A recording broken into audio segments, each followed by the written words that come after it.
Arizona is a place built on a beautiful, dangerous lie. We are taught to believe that the desert is empty, that it is a barren, lifeless expanse of sand and scrub brush, waiting to be conquered. But when you look closely at this state, you realize it is not empty at all. It is a battlefield. A battleground for water, for land, for the very soul of the American West. Every single year, over 100,000 people pack up their lives and move to Arizona. They come from California, from the Pacific Northwest, from the freezing, gridlocked cities of the Midwest and the Northeast. They come chasing the sun. They come chasing lower taxes. They come chasing a version of the American dream that feels entirely out of reach back home. On paper, Arizona looks like a miracle of modern migration. It is one of the fastest growing states in the country. It is a booming hub for technology, manufacturing, and retirement. It is a place where the sky is a brilliant, unbroken blue, and the winters are nothing but a distant memory. But there is something nobody tells you before they sign the lease or close on the house. The desert does not forgive, and it does not forget. While the population booms, the foundation of the state is quietly cracking. The rivers are shrinking. The aquifers are draining. The summer heat is crossing the threshold from uncomfortable to lethal. And the very people who moved here to find an affordable life are watching their new home become unaffordable right in front of their eyes. Why are we moving to a place that is literally drying up? What happens when the air conditioning fails? And who is actually going to be left behind when the desert reclaims its territory? Stay with me, because the real story of Arizona isn't about the postcards. It's about the price of survival in the most unforgiving landscape in America. When you first cross into Arizona, usually driving west on Interstate 10 or south on Interstate 17, the first thing that hits you is the light. It is not just bright, it is aggressive. It bounces off the hood of your car and glares off the asphalt. The sky is a deep, saturated blue that looks almost artificial, like someone turned the saturation dial up to the maximum. And then, you see the silhouettes. The giant, multi-armed saguaro cacti standing like silent sentinels along the highway, casting long, sharp shadows across the rocky ground. As you approach Phoenix or Tucson, the illusion of emptiness shatters. Out of nowhere, a massive, sprawling metropolis rises from the dust. It doesn't make sense. You are in the middle of a hostile, arid basin, yet suddenly you are surrounded by millions of people, endless suburbs, and towering glass office buildings. The scale of the sprawl is dizzying. The highways are wide, designed for speed, cutting through neighborhoods that stretch from the valley floor all the way up the sides of the mountains. The atmosphere here is a paradox. It feels like a permanent summer vacation. People are wearing shorts and sandals in January. The patios of the restaurants are packed at noon. The pace of life feels a little slower, a little more relaxed than the coasts. There is a distinct Western flavor to the culture: pickup trucks, cowboy boots, and a deep appreciation for the outdoors. But as the sun begins to set, the temperature drops, and the real character of the state reveals itself. The desert cools down rapidly. The air smells like dry earth, creosote bush, and distant rain. The mountains surrounding the cities turn a brilliant, bruised purple. It is breathtakingly beautiful. Yet, as you drive through the neighborhoods at night, you hear a constant, low-frequency hum. It is the sound of millions of air conditioning units running in unison.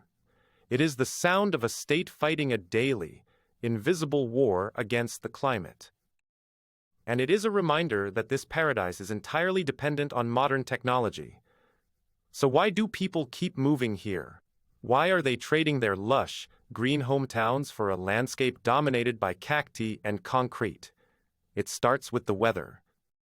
If you hate the cold, if you hate shoveling snow, if your joints ache when the barometric pressure drops, Arizona is a revelation. From October to May, the climate is practically perfect. It is dry, sunny, and warm.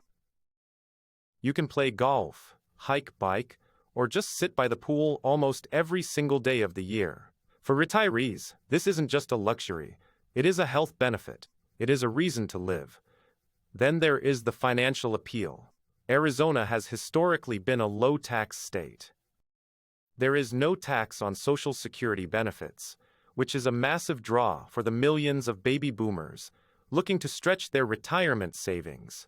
The overall cost of living, while rising, is still significantly lower than in California, New York, or Massachusetts. For a long time, your dollar just went further here. You could buy a house with a pool, a 3-car garage, and a mountain view for the price of a small condo in Los Angeles. The economic opportunities have also exploded. Arizona is no longer just a retirement haven. It has become a major player in the tech and manufacturing sectors. The state has aggressively courted semiconductor companies, bringing in billions of dollars in investments. Companies like TSMC are building massive fabrication plants in the Phoenix suburbs, bringing high-paying engineering and tech jobs to a state that used to rely heavily on service and tourism. And the lifestyle is incredibly active. The outdoor recreation here is world-class. You can hike the jagged peaks of Camelback Mountain in the morning, drive an hour north to ski in the pine forests of Flagstaff in the afternoon, and watch the sunset over the red rocks of Sedona in the evening. The state is a playground for anyone who loves the outdoors, offering a diversity of landscapes that most states can only dream of. On the surface, Arizona feels like a fresh start. It feels like a place where you can finally breathe, where you can afford a decent life, and where the sun will always be there to greet you in the morning. But every fresh start comes with a learning curve, and in Arizona, the learning curve can be brutal. Because while the moving trucks keep arriving, the reality of living in the desert is a lot more complicated than the brochures suggest. Let's talk about the heat. Outsiders love to brag about the dry heat. But when the thermometer in Phoenix hits 115 degrees Fahrenheit, dry or not, it is dangerous. The summer here is not a season, it is an endurance test. The asphalt gets so hot it can melt the rubber off your tires. The steering wheel of your car can burn your hands. You cannot leave a pet or a child, or even a bottle of water in a parked car for more than a few minutes. But the real danger isn't just the heat. It's the heat combined with humidity. Meteorologists call it wet bulb temperature. When the monsoon season hits in late summer, the moisture in the air prevents your sweat from evaporating. Your body loses its ability to cool itself. At a certain point, even a healthy human sitting in the shade with plenty of water cannot survive. This makes Arizona uniquely vulnerable. The entire state's infrastructure is built around air conditioning. If the power grid fails during a July heat wave, people will die. It is not a hypothetical scenario. It is a mathematical certainty. And as the grid is strained by the massive population growth and the extreme demand, that risk is growing. Then there is the water crisis. This is the elephant in the room that nobody wants to talk about at dinner parties. Arizona is a desert. It gets about 10 inches of rain a year in Phoenix. The rest of the water comes from the Colorado River and underground aquifers. But the Colorado River is shrinking. Decades of overuse and a megadrought have reduced the river to a fraction of its historic flow. The federal government has already stepped in to mandate water cuts. In rural areas outside the major cities, the state has actually paused new housing developments because there is no guaranteed water supply for the next century. You can buy a beautiful plot of land in the desert, but if you can't prove you have a 100-year water supply, you can't build a house. The desert is literally drawing a line in the sand. And beneath all of this is the economic friction. The influx of wealthy remote workers and retirees from California has distorted the local housing market. While home prices have cooled slightly from their pandemic peaks, they are still vastly out of reach for the average local worker. Teachers, nurses, and service workers in Phoenix and Tucson are being priced out of the very communities they serve. The cost of living has risen, but local wages have not kept pace. The people who keep the state running are being pushed to the exurbs, facing hour-long commutes just to get to work. Arizona is a state of extreme contrasts. It is a place of immense wealth and profound struggle, living side by side in the shadow of the same mountains. To truly understand Arizona, you have to look past the strip malls and the golf courses. You have to explore the distinct, wildly different personalities of its communities. Start in the epicenter, Phoenix and Scottsdale. Phoenix is a city that refuses to be ignored. It is the fifth largest city in the country, a massive, sprawling grid of ambition. It is gritty, diverse, and constantly reinventing itself. Downtown Phoenix has seen a massive revitalization, with new sports arenas, museums, and high-rise condos. But just a few miles east, you hit Scottsdale. This is the playground of the wealthy. It is manicured, pristine, and dripping with luxury. The restaurants are world-class, the art galleries are high-end, and the real estate is some of the most expensive in the state. It feels like a different world, separated from the rest of Phoenix by a few major roads and a massive wealth gap. Drive 2 hours south to Tucson. If Phoenix is the ambitious, fast-growing teenager, Tucson is the wise, soulful elder. Nestled in a valley surrounded by 5 mountain ranges, Tucson has a completely different vibe. It is older, more bohemian, and deeply connected to its history. The food scene here is incredible, recognized as a UNESCO City of Gastronomy, blending Native American, Mexican, and Anglo influences. The neighborhoods are filled with historic adobe homes and massive, ancient trees. It feels more authentic, a bit rougher around the edges, but it has a heart that many people find irresistible. Now, head north, up the mountain to Flagstaff. The transition is jarring. You leave the blistering desert and suddenly you are in a dense forest of ponderosa pines at an elevation of 7,000 feet. Flagstaff is a mountain town. It has a vibrant, young energy driven by Northern Arizona University. It has 4 distinct seasons, complete with heavy snow in the winter. It is beautiful, outdoorsy, and charming, but it is also incredibly expensive. Because it is one of the few places in the state with a traditional 4-season climate, the demand for housing has pushed prices to levels that rival major coastal cities. Then there is Sedona. Sedona is a place that defies logic. The landscape is dominated by towering, brilliant red rock formations that seem to glow in the sunlight. It is a place of immense natural beauty, but it is also known as a spiritual vortex. You will see people meditating on the rocks, energy healers, and luxury wellness retreats sitting right next to rugged off-road trails. It is a town built on tourism and spirituality, and it is fiercely protective of its views and its vibe. Finally, look at the forgotten mining towns, like Bisbee or Jerome. Perched precariously on the sides of steep mountains, these towns were built on copper and gold. When the mines closed, they were supposed to die, but they didn't.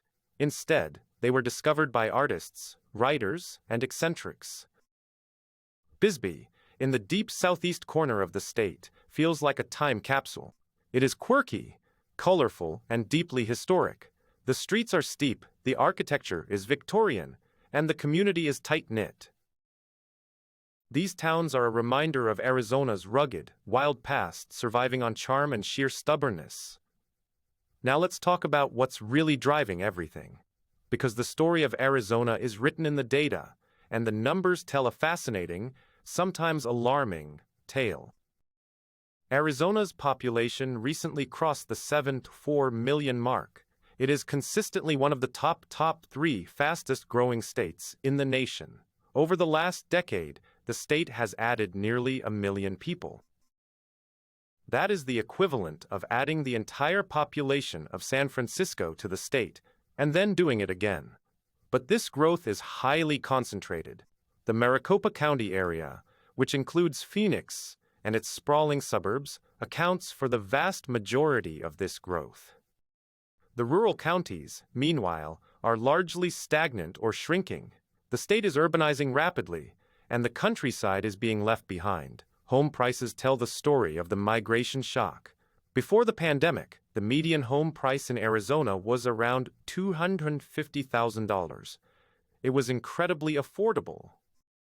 Today, the median price hovers around $450,000 to $480,000, depending on the month and the specific market. In desirable areas like Scottsdale or the foothills of Tucson, that number easily doubles or triples. For a local family making the state's median household income of roughly $70,000, a $450,000 home is a massive stretch. It requires a significant down payment and a high credit score. The dream of home ownership, which drew so many people here in the first place, is slipping away for the working class. Rent has followed the exact same trajectory. In the Phoenix metro area, the average rent for a two-bedroom apartment has climbed past $500, or $600 a month. A few years ago, you could easily find a place for $1,000. For minimum wage workers, or even those making $15 or $18 an hour, this is a crushing burden. Unemployment in Arizona is relatively low, hovering around 5% to 4%. But the labor market is incredibly tight. Employers, especially in the hospitality, construction, and service sectors, are desperate for workers. They are raising wages, but those wage increases are being entirely swallowed by the rising cost of housing and groceries. And then there are the water numbers, which are the most critical of all. Lake Mead, the massive reservoir that supplies Arizona with the bulk of its Colorado River water, has dropped to historic lows. The state is currently operating under strict federal water cuts, reducing its allocation by hundreds of thousands of acre-feet. The agricultural sector, which uses about 70% of the state's water, is being forced to follow fields. The numbers are a ticking clock, and the state is racing to find a solution before the clock runs out. So where is Arizona heading? The answer is a collision of two massive, opposing forces, the economic boom and the environmental reality. In the short term, the economic trajectory is incredibly strong. The semiconductor boom is just getting started. The billions of dollars being poured into the Phoenix suburbs will create thousands of high-paying jobs and attract even more tech workers. The state is positioning itself as a major player in the future of American manufacturing. The cities will continue to grow. The skyline will continue to rise. The economy will continue to diversify, but the environmental reality is the ultimate limiting factor. Arizona cannot build its way out of a water shortage. The state is investing heavily in water infrastructure, building new treatment plants, and exploring desalination projects. But the fundamental math of the desert hasn't changed. You cannot support a megalopolis of 10 million people in a desert with a shrinking river. The future of Arizona real estate will be dictated by water. Properties with secure, long-term water rights will become premium assets. Developments in rural areas without guaranteed water will remain frozen. The state will likely see a shift toward higher density living in the urban core, as sprawling, water-intensive suburbs become less viable. Climate adaptation will also reshape the state. We are already seeing the heat island effect in Phoenix, where the concrete and asphalt trap heat, making the city significantly hotter than the surrounding desert.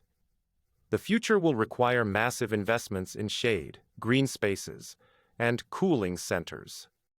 The way the state builds its roads, its homes, and its infrastructure will have to fundamentally change to survive the coming decades of extreme heat. And then there is the deeper, cultural question. Can Arizona maintain its identity as a place of opportunity and freedom, or will it become a playground only for the wealthy? If the cost of living continues to outpace local wages, the teachers, the nurses, the construction workers, and the service staff, who make the state function, will be forced to leave. A state cannot run on remote workers and retirees alone. It needs a working class.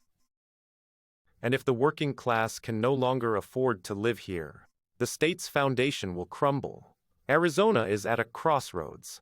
It is a state that has successfully attracted the world's attention and capital, but now it has to figure out how to sustain it. Arizona is not a simple paradise. It is not a simple cautionary tale, either. It is a place of breathtaking beauty and brutal reality. It is a state where you can watch a spectacular, fiery sunset over the Superstition Mountains, and then worry about whether your air conditioner will survive the night.